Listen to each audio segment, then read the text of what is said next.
सर्वप्रथम सर्वांना जय ज्योती, जय सावित्री, जय सावता.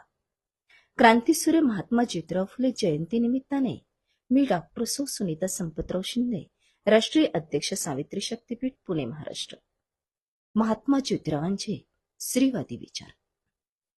महात्मा ज्योतिरावांचे स्त्रीवादी विचार हे स्त्री पुरुष समानतेपुरते मर्यादित नसून ते समाजातील सत्ता संबंधाशी मूलगामी चिकित्सा करणारे एक व्यापक वैचारिक प्रारूप आहे. स्त्री मुक्तीचा प्रश्न हा केवळ लैंगिक असमानतेचा प्रश्न नाही, तर तो सामाजिक, आर्थिक, सांस्कृतिक, धार्मिक आणि राजकीय सत्ता संरचनाशी अतूटपणे निगडीत आहे. स्त्रीचे दमन हे स्वतंत्रपणे घडत नसून ते जात, वर्ग आणि धर्माधारित वर्चस्वाच्या व्यवस्थेतून निर्माण होते. ही मूलभूत भूमिका ज्योतिरावांच्या विचार विश्वाच्या केंद्रस्थानी होती. पाश्चात्य देशात उदयास आलेली स्त्रीवादी चळवळ आणि भारतीय समाजात 19व्या शतकात ज्योतिरावांनी मांडलेला स्त्रीमुक्तीचा विचार हे दोन प्रवाह वेगवेगळ्या सामाजिक संदर्भात उदयास आले असले तरी त्यांचा मूलभूत उद्देश हा स्त्रीचे मानवीकरण आणि तिची सर्वांगीण मुक्ती हाच आहे. स्त्रियांसाठी शिक्षणाचे महाद्वार उघडून त्यांनी शूद्राती शूद्रांसाठी शाळा काढल्या. हे वर्तन जाती व्यवस्था व पितृसत्ते विरुद्ध होते.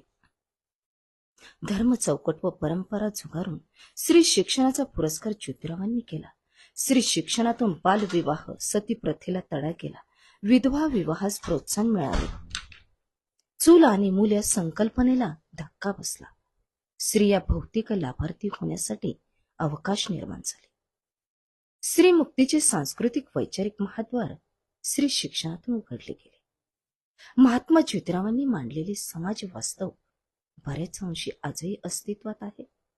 150-200 वर्षाच्या काळात काही बदल झाला व नव्या आव्हानाची भर पडली, परंतु जाती व्यवस्थेचा मूळ ढाचा आजही कार्यरत आहे.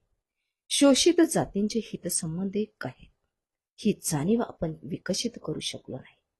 हे भेदच कायम आहे. धर्म चौकटीतील एकत्व ही कायम आहे. धर्म चौकटीच्या एकत्वातून जाती व्यवस्थेचे बळकटीकरण व टोकाचे शोषण घडवण्यात आजची सत्ताशक्ती यशस्वी होताना दिसत आहे.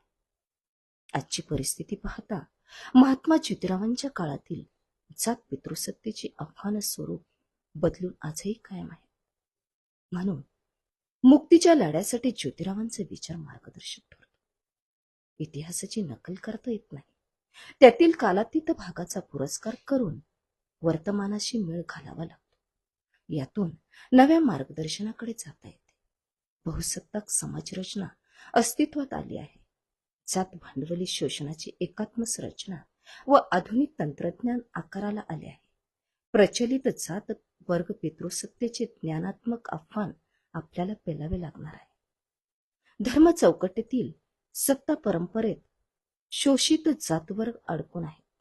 त्यामुळे शोषित जातवर्ग धर्म चौकटीत एकजूट होत असतानाही त्यांना हितसंबंधाच्या चौकटीत एकजूट करण्यासाठी अब्राह्मणी भौतिक व सांस्कृतिक प्रबोधन करणे गरजेचे बनते.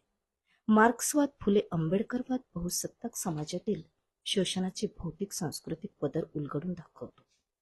भांडवलदारी लोकशाही क्रांतीचा पर्याय देते. स्त्री शूद्राती शूद्रांच्या मुक्तीचा यक्ष प्रश्न यातून सुटू शकेल असा विश्वास वाटतो. आणि यासाठी आपल्या सर्वांना त्यांच्या विचारांचा जागर सदैव अखंड चालवायचा आहे. धन्यवाद. क्रांतीसूर्य महात्मा ज्योतिराव फुले जयंतीनिमित्त सर्वांना मनपूर्वक